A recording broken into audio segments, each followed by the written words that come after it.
Когда я первый раз приехал в Россию, да, если кто не понял, я чуть-чуть приехавший, а то мало, подумайте, что ой, русский почему-то плохо говорит по-русски. Ну, в общем-то, пока сидел, ждал на вокзале, на стене увидел плакат, написанное предупреждение, что сделать, если вдруг упадет атомная бомба. Опупениться. А что можно сделать? Искать рай или ад? Человек, который будет бросать бомбу, он же, естественно, ночью бросит. Он же не скажет: о, давай лучше днем, когда бедняги пообедают, чайку попьют, потом к черту как взорвем их. Но он же этого не скажет. Он же, естественно, ночью бросит бомбу. А если он будет бросать ночью, мы же ночью спим, то мы дальше будем спать. И все. Ну, допустим, если каким-то случайным образом мы проснулись, и как мы должны узнать, что упала бомба? Погода, что ли, должна как-то меняться? Или какие-то радуги должны появиться? Ну, максимум, что будет, ну, земля, наверное, чуть-чуть шевельнется. Ой, землетрясение, скажем, опять на бок. А там что говорится? Если включите радио, вам сообщат, что упала бомба. Слушайте, я не думаю, что кто-нибудь там каждый день в 3 часа ночи просыпается и говорит: жена, там включай радио, узнаем, упала бомба или нет. А жена: да не, я уже включила, там опять Моисеев поет: голубая луна. Опять снипи. Так не бывает. То, что там написано в плакате, вообще не совпадает с нашей жизнью. В общем-то, читаю, умираю от смеха. Или сами подумайте, дежурный должен ночью позвонить диктору. Да, алло, о, товарищ диктор, быстро приезжайте на радиостанцию, тут, в общем-то, бомба упала, вы должны объявить. Что? Бомба упала? Ой, спасибо, что сказали, да, я сейчас приеду. Так, жена, собирай детей, бери вещи, валим с этого города. Ну, это нормально, мы же люди. Или вы что, подумали, что он скажет: о, жена, там, в общем-то, бомба упала, я должен поехать объявить, поэтому бери детей, собирай вещи и езжайте, не ждите меня, я, наверное, не вернусь. И помните, что ваш отец был героем. Да хрен собачий, первый свалит с этого города. Это нормально. Слава богу, что у нас есть противогазы в таких случаях.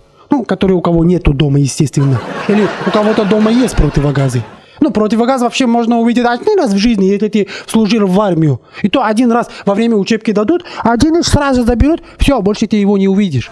Да я вообще не видел, чтобы кто-нибудь пришел в магазин и сказал: дайте мне, пожалуйста, килограмм колбасы и еще 4 противогаза. И, пожалуйста, 2 ванильных, 2 клубничных. Моя жена любит клубничных. Ну, такое не бывает. Да им даже у соседов нету, чтобы прийти и сказать: ой, соседи, извините, что так поздно. Ну, тут, в общем-то, такое дело. Упала бомба, одолжите, пожалуйста, 2 противогаза. Клянусь, завтра верну, если каким-то случайным образом выживете. Да у соседов тоже нету, ни у кого нету этого противогаза.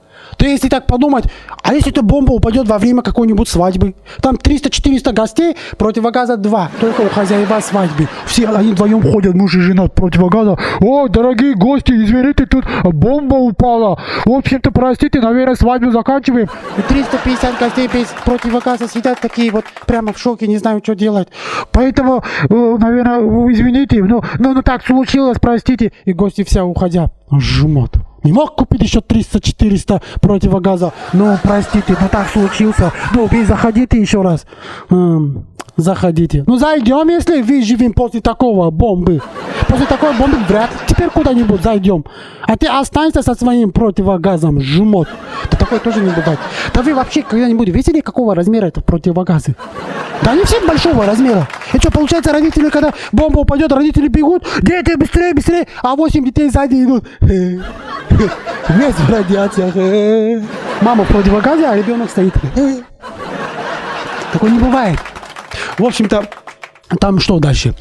Если вы ночью проснулись, обязательно будите всех детей. Слушайте, если у вас 5 детей, вам нужен 5 часов, чтобы их будить. Вставайте, дети, проснитесь, бомба упала, проснитесь. Да не в школу я тебя бужу, да бомба, говорю. Чего, какая бомба? Да какая разница тебе, какая бомба? Вставай, помоги братьям, помоги, упала. Почему это ребенок опять спит? Доставай, говорю. Чего? Где твой хомячок? Вставай, говорю, бомба упала. А все дети, бедняги, в 3 часа ночи стоят такой. Мама, чего? Да это нереально. Теперь время отца. Вставай, говорю, вставай, бомба упала. И папа стоит, чего упала? Бомба, говорю, упала. Да вот армянский чача, вот это была бомба. Америкосы со своими текилами. Какой текила? Атомная бомба упала. Слушайте, пока вы будили этих детей, уже прошло 3 часа. Можно уже, наверное, никуда не убегать. Но радиация уже, наверное, дошел до дома.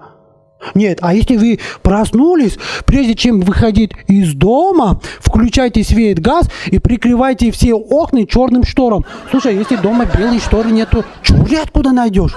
Или кто-то в случае атомной бомбы накупил где-то 500 метров черной шторы у него есть дома? Ну, если такого есть, ну тогда значит рядом и гвозди есть, и молоток есть, и табуретка есть. Представляю себе, там 3 часа ночи мужик бьет. Ой, это бомба, не вовремя не мог утром упасть.